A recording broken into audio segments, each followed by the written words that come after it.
Frères et sœurs, que la paix et la grâce de notre Seigneur et Sauveur Jésus-Christ soient avec vous.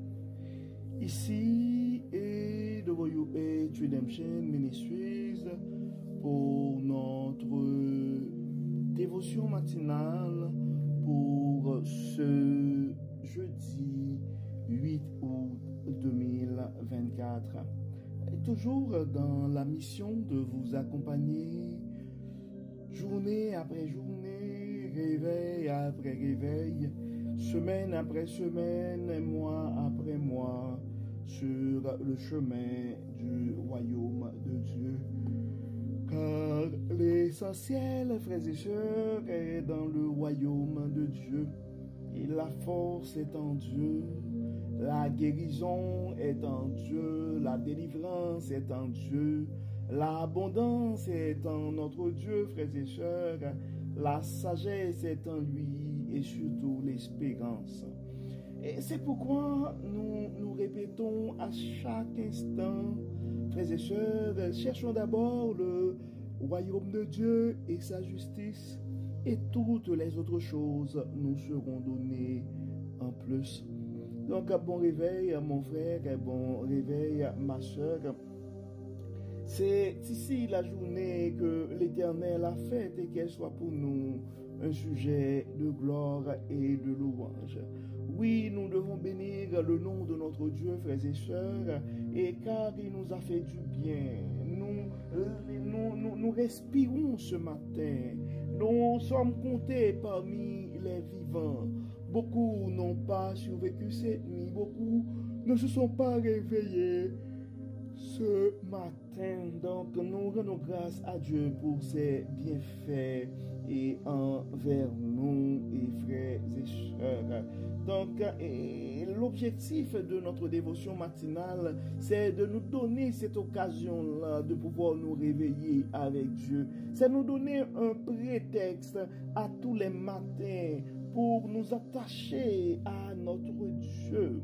Car, frères et sœurs, et en faisant notre dévotion à tous les matins, ça nous donne la possibilité de débuter notre journée avec Dieu et d'avoir une journée remplie de la faveur de Dieu. Et si nous arrivons à faire cet exercice jour après jour, donc nous allons pas finir par avoir une année 2024 remplie de la bonté de Dieu. Et si année après année, on répète la même chose, nous allons finir par avoir une vie comblée de ses plus riches bénédictions sur plusieurs générations. C'est pourquoi si tu penses à un frère, à une sœur, je t'invite, mon frère, ma sœur, à partager ce message et ces dévotions à un frère ou à une sœur dans des groupes WhatsApp. Car on ne sait jamais ce que la parole de Dieu peut faire dans la vie et de l'un de ses enfants. Donc le texte qui nous est proposé ce matin, c'est le texte que nous trouvons en Matthieu chapitre 6 et versets 5 à 15. Matthieu chapitre 6, versets 5 à 15. Ça dit, quand vous priez, n'imitez pas ces hypocrites qui aiment à faire leur prière debout dans les synagogues et à l'angle des rues. Ils tiennent à être remarqués par tout le monde. Vraiment, je vous l'assure, leur récompense, ils l'ont d'ores et déjà reçue. Mais toi, quand tu veux prier, va dans ta pièce la plus retirée, verrouille ta porte et adresse ta prière à ton Père qui est là dans le lieu secret. Et ton Père qui voit dans le lieu secret, dans le secret en fait, te le rendra. Dans vos prières, ne rabâchez pas des tas de paroles à la manière des païens. Ils s'imaginent qu'à force de paroles, Dieu les entendra. Ne les imitez pas, car votre Père sait ce qu'il vous faut avant que vous le lui demandiez. Priez donc ainsi. Et notre Père qui es aux cieux, que ton nom soit sanctifié, que ton règne vienne, que ta volonté soit faite sur la terre comme au ciel. Donne-nous aujourd'hui le pain dont nous avons besoin. Pardonne-nous dans nos torts envers toi, comme nous aussi nous pardonnons les torts des autres envers nous. Ne nous expose pas à la tentation et surtout délivre-nous du diable, car à toi appartiennent le règne et la puissance et la gloire à jamais. En effet, si vous pardonnez aux autres leurs fautes, votre Père céleste vous pardonnera aussi. Mais si vous ne pardonnez pas aux autres, votre Père ne vous pardonnera pas non plus vos fautes. Donc, frères et sœurs, nous venons de lire en fait Matthieu chapitre 6, verset 5 et jusqu'au verset 15. Et le titre de ce texte, parce que nous avons lu la version de la Bible du Semeur, c'est « Et contre l'hypocrisie et religieuse ». En fait, ce sont des conseils que, à travers ces paroles, Jésus, en principe, voulait rappeler à ses disciples, il faut considérer notre relation avec Dieu comme une relation personnelle et non pas utiliser les relations que nous avons, la relation que nous avons avec Dieu pour soit impressionner les autres ou pour chercher la gloire. C'est vraiment une relation, je pourrais dire, personnelle et nous voyons que en fait, Jésus-Christ, dans son cas, et à un certain moment, il s'était retiré dans le jardin de Gethsémani pour aller prier.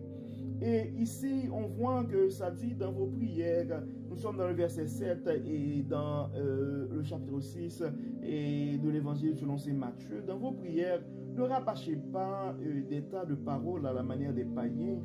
Ils s'imaginent qu'à force de paroles, Dieu les entendra. Ne les imitez pas, car votre Père sait ce qu'il vous faut avant que vous le lui demandiez. Mais de plus haut dans le texte, et ça nous demande de nous retirer. Ça dit, mais toi quand tu veux prier, nous sommes dans le verset 6, mais toi quand tu veux prier, va dans la pièce la plus retirée, verrouille ta porte et adresse ta prière à ton Père qui est là dans le lieu secret, et ton Père qui voit dans le secret te le rendra. Il y a des fois, frères et sœurs, on est dépassé par les événements. Et mais oui, il faut demander à des frères, à des sœurs, à des compagnons de la foi de nous accompagner dans nos combats et de prier et pour nous. Mais en fait, on voit que ici Jésus nous invite à aller dans un lieu secret, dans la chambre la plus retirée de notre maison. Il nous recommande même de verrouiller notre porte pour ne pas être dérangé et d'adresser nos demandes, nos requêtes à notre Dieu et en secret. Donc ce matin, mon frère, ce matin, ma soeur, si tu te trouves dans une situation, tu te sens dépassé, tu peux te retirer et aller communiquer avec ton Dieu de façon secrète. Mais il y a quelque chose qui a vraiment attiré mon attention dans ce texte. Et c'est vraiment, en fait, je ne vais pas rentrer dans tous les détails, mais je vais juste considérer cet aspect-là. C'est la portion que je trouve, disons, dans le verset 12. Et dans le verset 12 et le verset 14. Dans le verset 12, ça dit, « Pardonne-nous nos torts envers toi, comme nous aussi nous pardonnons les torts des autres envers nous. » Donc Dieu, dans ce texte-là, donc nous devons demander pardon pour nos fautes, Mais en fait, avant même de demander pardon pour nos fautes, il faut penser à pardonner aussi. Il faut penser à pardonner aussi. Des fois, frères et sœurs, nous sommes, et c'est facile pour nous de dire à Dieu, pardonne-nous, car nous avons fait ce qui est mal à tes yeux. Souvent, nous demandons à Dieu de ne pas regarder nos fautes, pendant que nous autres, des fois, nous continuons à garder les fautes des autres. Donc, dans le verset 14, et ça continue pour dire, donc en fait, on voit dans le verset 12, ça dit, pardonne-nous nos torts envers toi, comme nous aussi, nous pardonnons les torts des autres envers nous. Dans le verset 13, ça essaie d'aborder quelque chose d'autre. Ça dit, ne nous expose pas à la tentation et surtout, délivre-nous du mal. Et en fait, si on regarde dans le verset 12, on demande pardon pour nos fautes, on prend la décision de pardonner les autres, mais on sait que nos péchés aussi, et c'était présentement, probablement, nous avons été exposés à des tentations. Donc, il ne faut pas juste demander pardon et continuer à nous exposer à ces tentations-là. Donc, on demande aussi, parce qu'on a notre volonté, c'est de ne pas recommencer dans nos péchés. Et c'est pourquoi il dit, ne nous expose pas à la tentation et surtout délivre-nous du mal.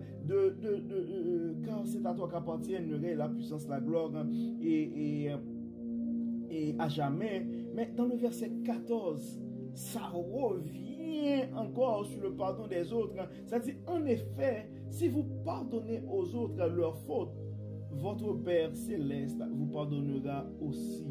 Mais, ça continue dans le verset 5, mais si vous ne pardonnez pas aux autres, votre Père ne vous pardonnera pas non plus vos fautes.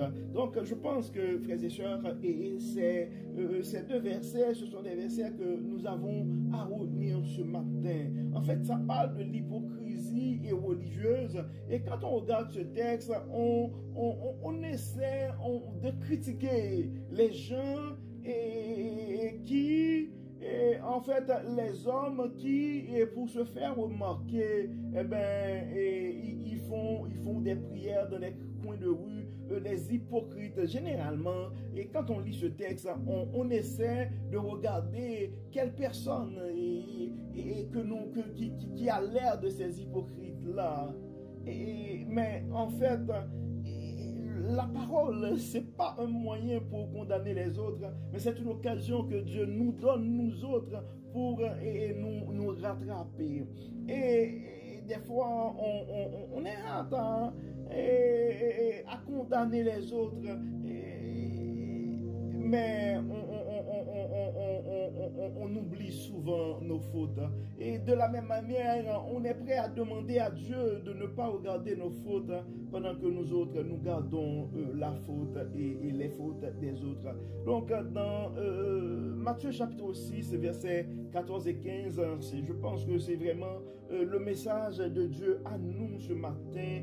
Et en effet, si vous pardonnez aux autres leurs fautes, eh bien, votre Père céleste vous pardonnera aussi. Mais si vous ne pardonnez pas aux autres, votre Père ne vous pardonnera pas non plus vos fautes. Donc, frères et sœurs, et ce matin, nous allons faire cet exercice-là. Nous allons, avant même de demander à Dieu de nous pardonner, donc faisons cet exercice-là de pouvoir libérer des gens qui nous ont fait du tort, de pouvoir les pardonner. Et, en fait, je ne vais pas rentrer dans ces détails-là parce que ces nuances-là pourraient être mal interprétées. Et en fait, pardonner, ça ne veut pas dire et continuer à donner à l'autre l'occasion de nous manquer de respect, mais je ne vais pas rentrer dans ces technicalités, mais c'est le temps, mon frère, c'est le temps, ma soeur, de lâcher prise, de libérer ton cœur et de pardonner et les gens qui t'ont fait du tort. Et en libérant ces gens, tu vas te libérer et toi-même, en pardonnant ces gens, tu vas avoir et ton pardon et toi aussi auprès de Dieu, car en Matthieu chapitre 6 verset 14 ça dit en effet, si vous pardonnez aux autres leurs fautes, votre Père céleste vous pardonnera aussi. Et ça continue dans le verset 15 pour dire, mais si vous ne pardonnez pas aux autres, votre Père ne vous pardonnera pas non plus et vos fautes. Donc nous allons prier, frères et sœurs, et nous allons demander à Dieu de nous aider à pardonner les autres, de nous laisser pas, de nous aider et à libérer notre cœur pour vraiment pardonner les autres et de cette manière-là, nous autres, nous allons avoir aussi le pardon auprès de Dieu.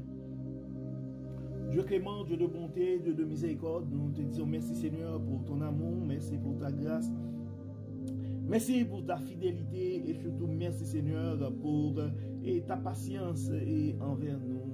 Et tu trouves toujours un moyen pour non seulement nous révéler ta sagesse, mais un moyen aussi pour nous donner la chance de pouvoir nous rattraper. Merci Seigneur pour les enseignements de ce matin. Merci Seigneur pour tout ce que tu as fait dans nos vies. Et merci Seigneur pour la possibilité que tu nous donnes de pouvoir demander pardon et pour nos fautes. Mais ce matin, et donne-nous aussi, Seigneur, la possibilité de pouvoir libérer nos cœurs et pardonner ceux qui nous ont fait du tort. Enlève en nous, Dieu clément, toute forme d'orgueil, toute forme de rancune que nous pourrions garder en nous. Aide-nous, Dieu clément, à pouvoir pardonner. Et aide-nous, Dieu clément, à pouvoir tourner la page. Viens, Seigneur, apporte ta paix dans nos cœurs. Viens, Seigneur, apporte la compassion dans nos cœurs. Aide-nous, Dieu clément, à pouvoir pardonner les frères et sœurs qui nous ont fait du tort. Mais nous aussi, Dieu clément, probablement nos paroles, nos actions, nos regards hautains ont fait du tort à d'autres. C'est pourquoi nous te demandons, Dieu clément, dans ton jugement, de ne pas regarder nos fautes et de nous pardonner. Non seulement, Dieu clément, nous te demandons pardon, mais nous te demandons aussi, permets que ton Saint-Esprit puisse rester en nous. Permets que nous puissions garder ta parole dans nos cœurs afin que nous ne péchions plus contre toi. Assiste-nous, Dieu clément. Protège-nous, libère-nous. Aide-nous, Seigneur, à avoir l'humilité. Et aide-nous, Seigneur, et à ne pas utiliser les positions que tu nous donnes pour impressionner les autres. Et aide-nous à rester humbles. Aide-nous, Dieu clément, à pouvoir poursuivre notre parcours sur le chemin du royaume. Éloigne de nous toute forme de tentation qui pourrait nous porter à ne plus continuer notre parcours sur ton chemin. Enlève en nous et autour de nous toute forme de distraction. Parlant de distraction, Dieu clément, il y a des frères et sœurs qui sont distraits probablement par des circonstances que la maladie apporte. D'autres, probablement, c'est des problèmes financiers, des problèmes de famille, des problèmes de couple, des problèmes avec les enfants ou d'autres formes de précarité, d'autres formes de troubles ou de conflits. D'autres ont peur pour leur vie. Certains, c'est l'insécurité, d'autres, c'est même la guerre. Dieu clément, Dieu de bonté, nous aimerions en ce moment intercéder pour notre monde. Daigne jeter ton regard sur notre monde. Inspire, révèle ta sagesse à tous ceux qui sont au pouvoir, que ce soit au niveau d'un pays, que ce soit au niveau d'une province, que ce soit au niveau d'un quartier, que ce soit au niveau des régions, peu importe. Nous demandons, Dieu clément, tout ce qui a un pouvoir, soit pour contrôler ou prendre des décisions, nous demandons de les révéler ta sagesse, de les donner la sagesse que toi seul peux donner, afin que nous puissions vivre dans un monde plus en paix. Libère, Dieu clément, protège, pardonne. Au nom de Jésus, nous prions. Amen. Amen. Frères et sœurs, nous arrivons au terme de notre dévotion pour ce jeudi 8 août 2024. Nous espérons que votre âme a été bénie et d'ici là, nous vous souhaitons une excellente journée sous le regard du Dieu Tout-Puissant. Que le Seigneur nous accorde sa grâce, que le Seigneur nous donne la possibilité de pouvoir pardonner nos frères et sœurs. Que le Dieu Tout-Puissant nous accorde sa sagesse.